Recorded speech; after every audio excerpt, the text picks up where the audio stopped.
Salam alaikum, j'espère que vous allez bien. Je vous reprends avec une petite vidéo. Je me suis dit que j'allais vous partager ma lecture actuelle et les trois livres qui m'ont le plus marqué depuis ma conversion à l'islam, donc des livres islamiques. Euh, ces trois livres qui m'ont vraiment marqué et je vais vous lire la quatrième de couverture, comme ça j'espère, Inch'Allah, que ce sont des livres qui vont vous donner envie de lire. Euh, Vraiment, c'est des livres qui m'ont marqué, que j'ai lu énormément de fois et que je me lasse pas de lire et de relire. Donc voilà, donc le premier, on a Voyage à l'intérieur de la tombe, Mohamed Es-Saïm.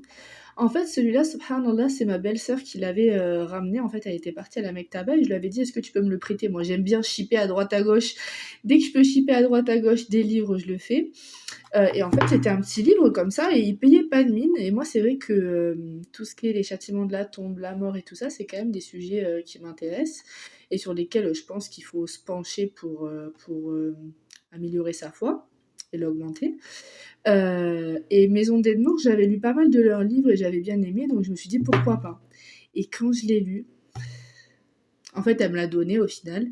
Et, euh, et en fait, je sais même pas comment vous expliquer.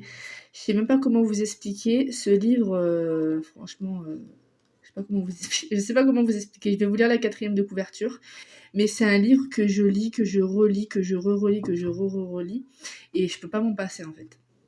Donc quatrième de couverture. Le présent livre a pour objet la mort en tant que station nécessaire s'intercalant entre le monde immédiat et la vie dernière.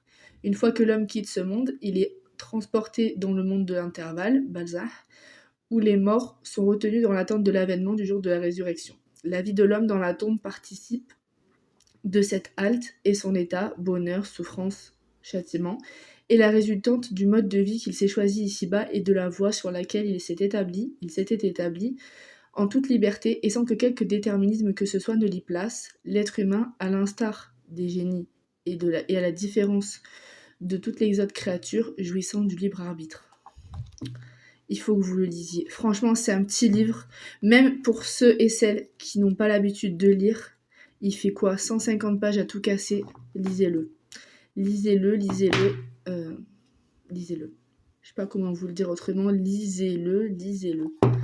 Vraiment, pour moi, c'est un livre, je pense, si je le perds, si ça abîme ou quoi, j'hésite même à l'acheter en une deuxième fois au cas où je le perds. Je vous jure. Je vous jure, c'est vraiment un des livres dans ma bibliothèque, c'est un des trois livres que je garderai. Bien sûr, on met le Coran évidemment, mais je pense que si je devais retenir trois livres de, de ma bibliothèque, je pense qu'il y aurait lui. En deuxième, enfin non, je dirais que lui c'est le 3 sur 3. En deuxième position, alors, je sais pas comment faire pour que vous le voyez en entier. Les riches de Satan. Donc c'est des sujets un peu noirs, mais qui sont obligatoires dans notre religion. Concrètement, on passe notre vie à lutter contre lui, donc on se doit de savoir par quelle ruse il passe. Et c'est un livre, Abdillah El-Wadiaya, qui a écrit ce livre. Donc la quatrième de couverture. Craignant que les croyants et les croyantes et moi-même ne soyons trompés par les manœuvres de cet ennemi juré de l'humanité, je me suis attachée à rassembler certaines de ces ruses afin que les musulmans soient sur leur garde et s'en préservent. D'ailleurs, cette démarche n'est pas sans précédent. Au contraire, elle s'inscrit parfaitement dans notre religion pure. Ainsi, comme le rapportent Al-Bukhari et Muslim, Hudayfa ibn al-Yaman, qu'Allah l'agrée, le compagnon du prophète sallallahu alayhi wa sallam, a dit: les gens interrogeaient le prophète sallallahu alayhi wa sallam au sujet des bonnes œuvres, alors que moi je le questionnais sur le mal de peur d'y succomber. De même, Al-Khatib, qu'Allah lui fasse miséricorde, dans Al-Jamir li Akhlaq al-Rawi, à travers une chaîne de narrateurs authentiques, rapporte ces paroles que Abdallah, le fils de l'imam Ahmed, a entendu son père prononcer. Et cette phrase, elle est incroyable. Ne sait pas véritablement préserver du péché celui qui ne sait pas de quoi il doit se préserver. Voilà, c'est un livre. Il me manque lui. Il faut vraiment que je l'achète. D'ailleurs, je suis en train de penser qu'il faut vraiment que je me pense sur quelque chose. C'est tous les écrivains que j'aime, les savants qui ont écrit et que j'aime, il faut que j'achète tous leurs livres. Parce qu'en fait, quand je vais dans une mektaba, c'est vrai que je me penche un petit peu sur les sujets, des fois sur le visuel, tout ça. Mais c'est vrai que je devrais faire par auteur que j'aime, en fait. Comme je vous ai dit dans l'ancienne vidéo, dans l'autre vidéo, Cheikh Abdelrazak Al-Badar, c'est un cheikh dont j'ai beaucoup de livres. Et c'est vrai que là, du coup, comme c'est un livre, j'ai jamais pensé à acheter les autres. Je vais me pencher sur le sujet. Vous voyez comment il est vieux? Il y a des traces et tout. Franchement, ça fait ultra longtemps que je l'ai. Et franchement, une base. Une base. Et le numéro 1, je pense que je vais faire plein de vidéos sur ce livre. Parce que c'est le livre qui, pour moi, que je sais pas comment vous dire. Et pourtant, sur l'échelle de Richter, franchement, ça fait pas très longtemps que je l'ai. Enfin, ouais. On va dire que je l'ai acheté il y a quelques années, mais que sur l'échelle de toute ma bibliothèque, je l'ai depuis moins longtemps que les autres. C'est le livre qui m'a marqué le plus de toutes mes lectures, en dehors, bien sûr, en amour du Coran et de la biographie du prophète sallam d'Étienne Diné que je vous ai montré dans les autres vidéos. C'est le livre que je pourrais jamais m'en passer. Les plus beaux récits des savants de la Sunna. Voilà. Ce livre, classe. Je n'en dis pas plus. Je sais pas comment vous dire, je sais pas. Je sais même pas. Voilà, vous voyez comment je perds les mots, subhanallah. Je sais pas comment vous le dire. Si je l'ai pas lu 15 fois, je l'ai pas lu. Je l'ai jamais lu. Je vous jure, ce livre m'a fait pleurer un nombre incalculable de fois. Je peux pas vous faire plus de description que son titre. En plus, de toute façon, il n'y a pas de description, il n'y a pas de quatrième de couverture. C'est les plus beaux récits des savants de la Sunna. Et je sais pas comment expliquer. C'est un des livres d'ailleurs que je voulais mettre dans les 5 livres à avoir en premier dans sa bibliothèque. Mais c'est vrai que ceux que je vous ai partagés, j'ai trouvé qu'ils étaient plus pertinents, on va dire, dans l'ordre. Je sais pas comment expliquer. Dans l'ordre du savoir, j'ai trouvé plus intéressant de vous conseiller une biographie du prophète sallam, un livre sur le tawhid, un livre de hadith, Voilà, vous pouvez regarder mon ancienne vidéo, je sais pas si je peux vous la mettre en... Je sais pas trop faire, mais regardez mes 2 dernières vidéos et je vous ai mis les 5 livres que je vous conseille d'avoir en premier dans votre bibliothèque. Mais ce livre, c'est le livre. Pour moi, c'est... je sais pas comment vous expliquer, j'ai pas les mots. Pour ce livre, je n'ai pas les mots. Donc il y a les plus beaux récits, donc il y a les plus grands savants, Al-Bukhari.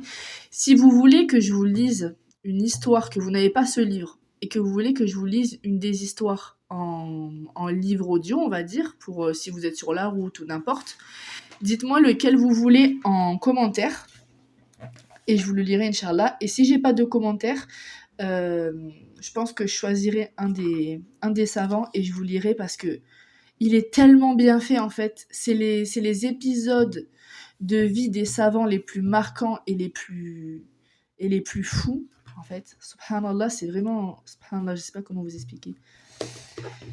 Mais pour que je vous explique, voilà, donc il y a eux. Je vais vous montrer tous les savants qu'il y a dans le livre. Et s'il y en a un qui vous intéresse, Inch'Allah, je vous le lirai avec un grand plaisir. Ben oui, il n'y a que... il n'y a que eux. Dites-moi lequel vous voulez, je vous le lirai. Et si jamais j'ai pas de commentaires, j'en choisirai un et je vous le dirai parce que il le faut, en fait. Il le faut. Il le faut, c'est une obligation. C'est comme ça. Voilà. Donc voilà. Je sais pas comment vous expliquer. Ce livre, il vous le faut. Il vous le faut. Je sais pas comment expliquer. Voilà, donc ça c'est les 3 principaux. Donc en 1, les plus beaux récits des savants de la Sunna. En 2, les ruses de Satan. Et en 3, Voyage à l'intérieur de la tombe. C'est les livres qui m'ont le plus marqué, que j'ai lu le plus, que j'apprécie le plus lire et dont je me lasse pas, en fait. Je peux les lire 30 fois encore, ça me dérangera pas. Et ma lecture actuelle, c'est ce livre, Myriam dans les palmes. Je vous en dirai, je vous en donnerai des nouvelles quand j'aurai fini de le lire, mais franchement pour l'instant il est bien. Pareil, je l'ai acheté chez Albeina. Celui-là, je sais plus si je l'ai acheté en physique ou sur le site, mais bref. Vous pouvez le trouver sur d'autres sites, hein, mais moi c'est sur ce site que j'achète. Et donc voilà, je vous lis la 4e de couverture. Myriam dans les palmes, de Mohamed Oulchir, 1936, c'est d'abord l'affirmation de l'existence de la personnalité musulmane en Algérie, ce qui n'était pas du tout une évidence pour les Européens d'Algérie. Mais pas seulement, Myriam dans les palmes, c'est un rappel à l'ordre sévère adressé à une religion populaire qui avait mis entre parenthèses durant plusieurs siècles le principe de la pensée critique en islam, le tawhid. Au-delà, Myriam dans les palmes, c'est, comme l'affirme Ali Merad, une critique indirecte sur la modernité dans ses manifestations intellectuelles, monistes matérialistes, sociales et économiques, miroir aux alouettes pour les candidats à l'assimilation. Myriam dans les palmes, c'est enfin une contestation virulente de la doctrine assimilationniste de la politique coloniale. Pour les théoriciens de la colonisation, assimiler son essentialisation à une race biologiquement inférieure est le préalable à un frottement avec l'élément européen en vue d'un éventuel accès au statut de blanc.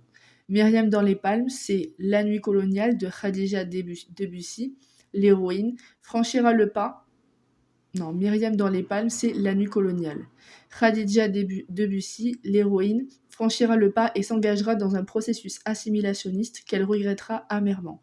Elle tentera de sauver ses enfants, Myriam et Jean Hafid, des griffes de la modernité en leur donnant un professeur de langue arabe et de religion islamique.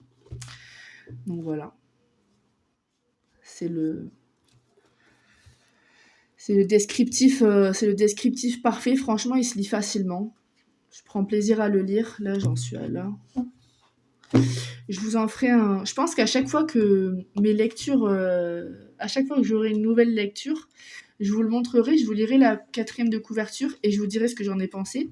Si vous l'avez déjà lu, n'hésitez pas à me dire ce que vous en avez pensé. Page 145. Il fait combien de pages 200, ouais, un petit 260 pages. Si vous l'avez déjà lu, n'hésitez pas à me dire ce que vous en avez pensé sans me spoiler. Bon, en même temps, vous n'avez pas besoin de me spoiler vu que j'ai déjà lu la 4e de couverture et que je sais à quoi m'attendre. Mais voilà, c'est ma lecture actuelle. 2 choses, si vous avez des livres à me conseiller, n'hésitez pas, moi je suis preneuse de livres, dans tous les sens, que ce soit islamique ou non. D'ailleurs, si vous voulez que je vous parle aussi de livres qui ne sont pas forcément islamiques, des livres de développement personnel, j'ai énormément de livres qui ne sont pas forcément islamiques. Si vous voulez que je vous fasse des vidéos sur ça aussi, c'est avec un grand plaisir. Et si vous avez des conseils de livres à me donner, avec un grand plaisir. Voilà, c'était tout pour aujourd'hui, c'était une petite vidéo. Je vous retrouve bientôt du coup pour une autre vidéo. Salam alaikum.